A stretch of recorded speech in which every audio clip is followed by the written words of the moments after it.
J'ai vu un communiqué du PDCI qui demandait à ses militants d'arrêter d'insulter les présidents des autres partis et aussi le communiqué de Katina qui disait que les différends ont été réglés.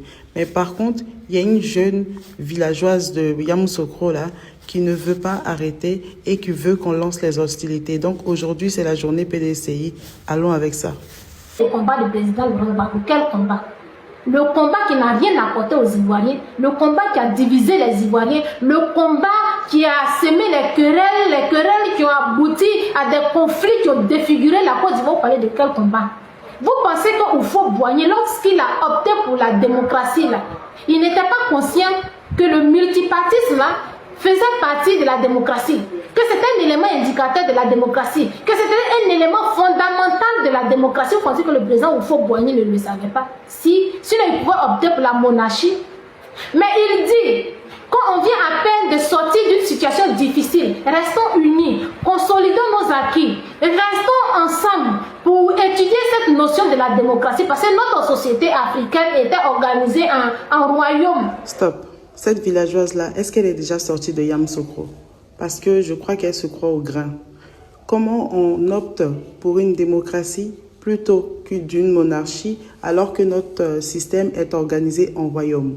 Si notre système est organisé en royaume et que c'est le fonctionnement de la royauté du royaume qui serait le mieux pour nos pays, alors pourquoi ne pas opter pour la monarchie et opter pour la démocratie? Quand on opte pour la démocratie et on fait une constitution qui demande qu'il y ait plusieurs partis politiques et qu'il y ait des votes, qu'il y ait de la concurrence au niveau des votes, on met tout ce qu'il y a en place, c'est-à-dire le multipartisme, pour que plusieurs voix puissent s'exprimer et que le pouvoir puisse tourner. C'est de ça qu'il s'agit quand on parle du système démocratique.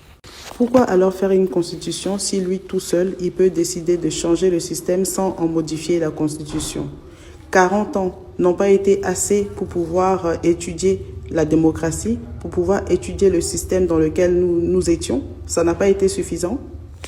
Cette histoire de la démocratie là, si nous n'avons pas bien cerné cette notion de la démocratie, les Blancs risquent de nous manipuler avec. Donc restons ensemble.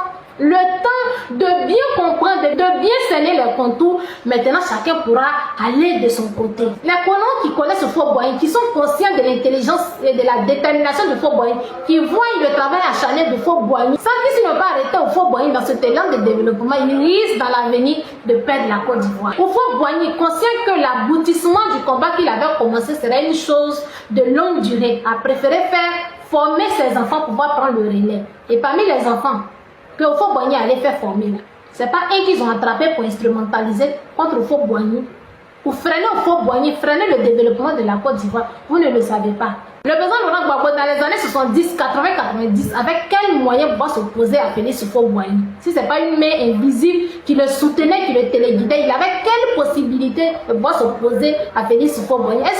Effectivement, le président Laurent Gbagbo n'avait pas de moyen de s'opposer à Félix Houphouët-Boigny, qui était un tyran, qui tyrannisait les Ivoiriens, qui opprimait les Ivoiriens, qui bâillonnait les Ivoiriens.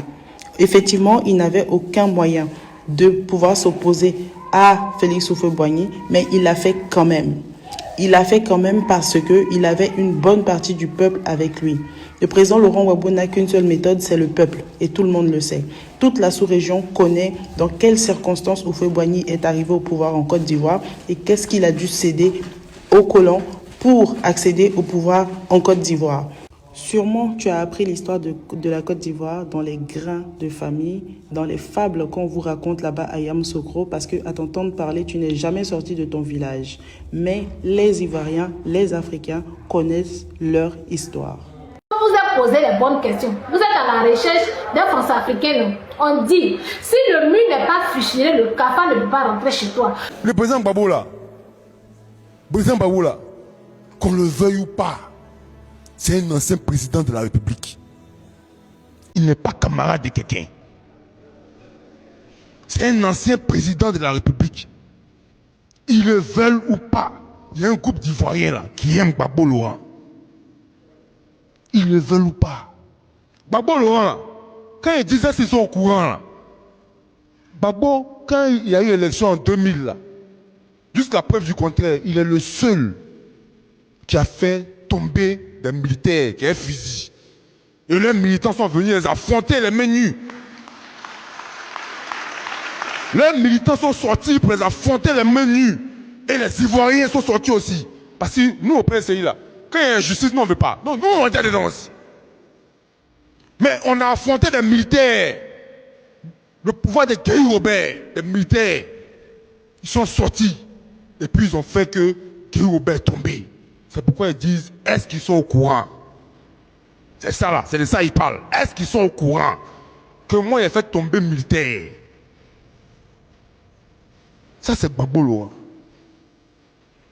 Gbagbo Laurent, en 2002, quand son pays est attaqué, il est à l'extérieur, et puis il prend avion, et puis il vient pour affronter la rébellion. C'est ça, il dit, et ils sont au courant. Gbagbo Laurent, si le président Gbagbo n'avait pas pris son bic avec l'article 48 pour faire en sorte que toi, le président Alassane Ouattara, soit candidat, ils allaient monter, ils allaient descendre. Jamais il allait être candidat. Parce que dans les années 2004-2005, là, Gbagbo, il avait pris le peuple de Côte d'Ivoire dans son cœur. On parlait d'un des nouveaux venus. Mais en réalité, c'est un ancien. C'est pas grave. C'est un ancien nouveau ou bien un nouveau ancien. Alors, vous ne voulez pas dire son nom, mais il s'agit bien de Tidjane Thiam, ancien qui veut se faire passer pour un nouveau, ou bien un nouveau en réalité qui est un ancien. Tidjane Thiam, bonjour. Bonjour. La bataille d'Abidjan a commencé. Quelle est votre réaction? La situation est très préoccupante. Ma première pensée va vraiment vers les populations qui ont été extrêmement éprouvées depuis 10 ans. Et mon souhait vraiment, c'est que les hostilités s'arrêtent et que notre pays redevienne un pays de paix, comme il l'a été pendant la plus grande partie de son histoire. Alassane Ouattara dit qu'il regrette le recours à la force armée, mais que face au refus de Laurent Gbagbo d'entendre raison, il n'y avait pas d'autre solution.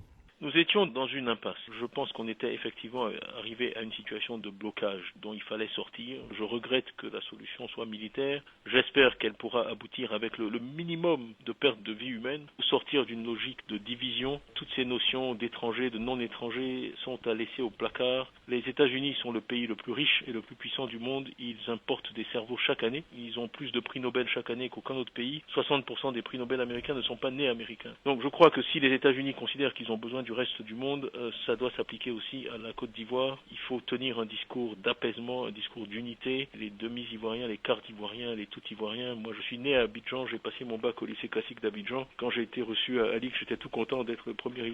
Je pense que les Ivoiriens ont voté en fait pour la paix. Je pense que M. Gbagbo a perdu cette élection parce qu'il a tenu un discours de division et d'agression, et je pense que les Ivoiriens sont fatigués de ça. Ce qu'ils ont exprimé lors de l'élection, c'est leur lassitude vis-à-vis d'un certain type de leadership et leur désir de revenir à ce qui avait fait de la Côte d'Ivoire une nation paisible et admirée et respectée, et qui était un havre de paix.